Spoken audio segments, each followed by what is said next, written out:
नमस्कार। हम विद्यार्थियों के प्रश्नों पर सतत बात कर रहे हैं और जो दूसरा प्रश्न है, जो मैं आज का प्रश्न है, वो है कि मध्यकाल में काव्य भाषा के रूप में अवधि के विकास पर प्रकाश डालिए। देखिए, यदि मोटे तौर पर हिंदी साहित्य को देखें तो हम आदिकाल, मध्यकाल और आधुनिक काल इस तरह भी विभाजन जो डॉक्टर धीरेन्द्र वर्मा ने भी किया है और डॉक्टर राम कुमार वर्मा भी कुछ इस प्रकार से मध्यकाल को पूर्व मध्यकाल और उत्तर मध्यकाल में बांट देते हैं। पूर्व मध्यकाल भक्तिकाल है, उत्तर मध्यकाल रीतिकाल है। आप 4 कालखंडों को ही ध्यान में रखें, लेकिन जब यदि मध्यकाल की बात आती है तो पहले तो ये स्पष्ट होना चाहिए कि मध्यकाल से तात्पर्य भक्तिकाल और रीतिकाल दोनों से है। ठीक है, तो वहाँ पर हम देख रहे हैं, प्रश्न कहता है कि मध्यकाल में काव्य भाषा के रूप में अवधि के विकास पर प्रकाश डालिए। जैसा कि हर समय, हर कालखंड में कोई ना कोई जो भाषा होती है वो सिरमौर होती है। जब हम मध्यकाल की बात करते हैं तो देखिए, आपको स्पष्ट होनी चाहिए चीज़ें। जब हम मध्यकाल की बात करते हैं तो वहाँ भक्तिकाल की भी बात होगी, रीतिकाल की भी बात होगी। भक्तिकाल की बात होगी तो वहाँ पर फिर सगुण शाखा की भी बात होगी, निर्गुण शाखा की भी बात होगी। सगुण शाखा की बात होगी तो वहाँ पर राम भक्ति काव्य भी आएगा और कृष्ण भक्ति काव्य भी आएगा। तो निर्गुण शाखा में वहाँ संत काव्य भी आएगा, तो प्रेम मार्गी शाखा भी आएगी। तो यदि हम राम भक्ति काव्य को देखते हैं तो वहाँ हमें मिलता है कि अवधि भाषा में बहुत अधिक लिखा गया है। यद्यपि ब्रज में भी लिखते हैं, कवितावली और विनय पत्रिका जैसी रचनाएं स्वयं तुलसीदास भी लिखते हैं, लेकिन जो प्राधान्य है वो अवधि का रहा है। इसी तरह जब हम कृष्ण भक्ति काव्य को देखते हैं तो वो तो समूचा ब्रजभाषा में ही लिखा गया है। यदि हम बात करें संत मार्गी शाखा की तो वहाँ सदुकड़ी भाषा में लिखा गया काव्य है। लेकिन यदि हम प्रेम मार्गी शाखा की बात करते हैं तो वो काव्य भी अवधि भाषा में लिखे गए हैं। तो इस प्रकार यदि हम देखें कि अवधि का विकास क्रम में क्या योगदान है, और फिर हम परवर्ती काल में देखेंगे तो वहाँ पर जो रीतिकाल है, चूंकि श्रृंगार काल भी उसे कहते हैं और श्रृंगार का वहाँ प्राधान्य है और श्रृंगार के सबसे समीप जो भाषा बैठती है वो ब्रज भाषा है। तो मध्यकाल में इस तरह यदि हम मोटे तौर पे देखें तो अवधि और ब्रज 2 भाषाओं का प्राधान्य वहाँ पर दिखाई देता है। अब हम आते हैं अवधि पर कि अवधि का विकास किस प्रकार हुआ है।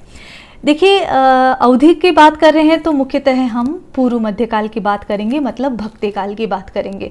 और हम जानते हैं कि भक्तिकाल से पूर्व जो कालखंड है वो आदिकाल है और वहाँ जो भाषाएं चल रही थी वो अपभ्रंश जो भाषा चल रही थी, हिंदी चल रही थी और लौकिक जो क्षेत्र में जो डिंगल पिंगल आधारित जो चीज़ें थी, जो भाषाएँ थी वो वहाँ पर व्यवहृत थी, वो वहाँ प्रयोग में आ रही थी। उन आधारों पर साहित्य रचना वहाँ पर की जा रही थी।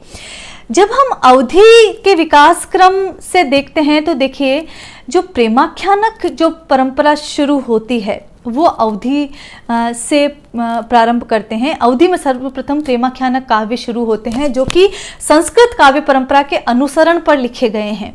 संस्कृत काव्य परंपरा में यदि हम देखें तो जो दुष्यंत शकुंतला जो संवाद है वो वहाँ पर मिलता है, उर्वशी पुरुरवा जो संवाद है वो वहाँ पर मिलता है, उषा अनिरुद्ध कथा वहाँ पर मिलती है, मालती माधव कथा जो है वो वहाँ पर मिलती है। 14वीं शताब्दी में जब जो इस्लाम का आगमन होता है, मुगल सल्तनत का आगमन होता है, तो वहाँ के कवि भी वहाँ आते हैं और वो प्रेमाख्यानक काव्यों की श्रृंखला शुरू करते हैं। प्रेम और आख्यान, आख्यान मतलब कथा, तो प्रेम की जो कथा वहाँ पर लिख रहे हैं, प्रेमाख्यानक जो काव्य लिख रहे हैं, उसके लिए वो शैली तो अपनी अपनाते हैं, लेकिन कथानक भारतीय परिवेश और भारतीय जनमानस से चुनते हैं। तो वो लौटते हैं संस्कृत की ओर और उन पात्रों को उठाकर लेकर आते हैं और फिर उन प्रेमाख्यानकों के लिए अवधि भाषा का चुनाव करते हैं। और वो जो अवधि भाषा है, ठेठ ग्रामीण अवधि, जिसे जायसी अपने पद्मावत में भी लिखते हैं। ठीक है, वहाँ वो परिष्कृत अवधि नहीं है। तो प्रारंभ जो है अवधि भाषा का प्रेमाख्यानक काव्यों से शुरू होता है। और प्रेमाख्यानक काव्य चूंकि मसनवी शैली में लिखे गए, मसनवी शैली में दोहा और चौपाइयों के योग से कड़वक बनाया जाता है, जिसे कड़वक छंद कहा जाता है। तो इस प्रकार जो अवधि भाषा जहाँ वहाँ पर दोहा चौपाई शैली के लिए एक तरह से रूढ़ हो गई, प्रचलन में आ गई और इस प्रकार उसका पहल ग्रामीण अवधि के रूप में, ठेठ अवधि के रूप में वहाँ प्रयोग होने लगा। तो प्रेमाश्रयी संतों ने अपने इन पदों के माध्यम से, इन ग्रंथों के माध्यम से रहस्यवादी भावना का भी वहाँ पर प्रकटीकरण किया। और रहस्यवादी भावना में यहाँ पर साधनात्मक रहस्यवाद और भावनात्मक रहस्यवाद बहुत अधिक आता है, जहाँ पर कोई मनुष्य जो है, कोई जीव जो है, उस ईश्वर की उपासना प्रेयस या प्रेयसी के रूप में, प्रेमी के रूप में, वहाँ पर पति या पत्नी के रूप में जब उपासना करता है तो वो रहस्यवादी भावना, भावनात्मक रहस्यवाद कहलाती है। तो ये सबसे पहले प्रारंभ होता है और इस प्रकार अवधि में जो कथाएं हैं वो आश्रय पाती हुई सी जान पड़ती है। तो ये अवधि का प्रारंभिक रूप है जो ग्रामीण अवधि के रूप में माना जाता है।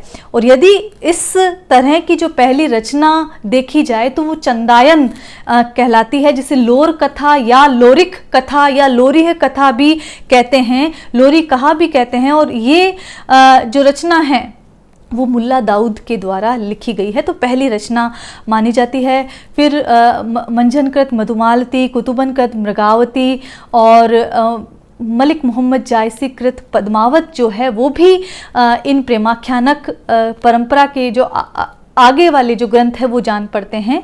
और सबसे अधिक महत्वपूर्ण ग्रंथ जायसी का पद्मावत इसमें माना जाता है, जिसमें ठेठ ग्रामीण अवधि का प्रयोग हुआ है। इसकी रचना 1527 ईस्वी से 1540 के बीच ये समय इसका माना गया है।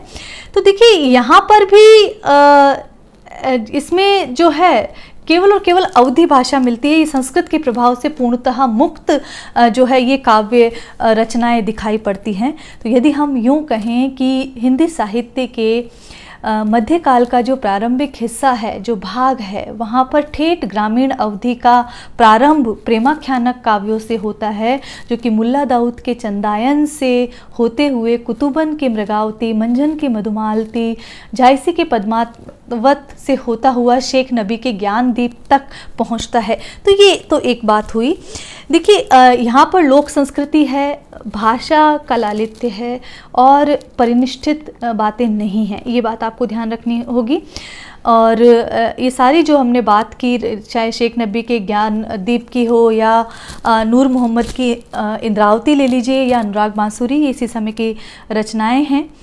तो इस तरह अवधि जो हैं एक तरह से महत्वपूर्ण जो भाषा यहाँ पर दिखाई देती है। और मध्यकाल में जब यही अवधि जो है जब राम काव्य की ओर बढ़ती है तो वहाँ पर परिनिष्ठित अवधि हो जाती है, वहाँ उसका परिष्कृत रूप हो जाता है। और उस परिष्कृत रूप में जो तुलसी है वो रामचरितमानस की रचना करते हैं। तो यदि ये पूछा जाए कि यद्यपि दोनों की भाषा अवधि है, चाहे जायसी का पद्मावत ले लीजिए या जो तुलसी का मानस ले लीजिए, पर उनमें अंतर क्या है? तो जो जायसी के पद्मावत की भाषा है या जो सूफी कवियों के जो प्रेमाख्यानकों की जो भाषा है वो ठेठ ग्रामीण अवधि है, वहाँ पर उसका वो परिष्कृत रूप नहीं मिलता है जो तुलसी के काव्य में मिलता है। वहाँ पर संस्कृत निष्ठ जो तत्सम शब्दावली उसका प्रयोग भी वहाँ देखने को मिलता है, लेकिन जायसी के पद्मावत में इसका अभाव है। तो इस प्रकार ये रूप यहाँ पर देखने को मिलता है।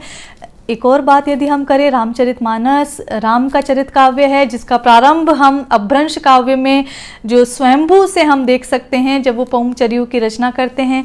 इसी तरह जो नक्षिक वर्णन की पद्धति है वो भी वहाँ से प्रारंभ होती है। तो कहीं ना कहीं ये जो भाषिक जो पड़ाव हैं या जो प्रवृत्तिगत इतिहास है वो कहीं ना कहीं जुड़ता हुआ सा जान पड़ता है। तो इस प्रकार ये इन प्रश्नों को जानना चाहिए। आज के लिए इतना ही। नमस्कार।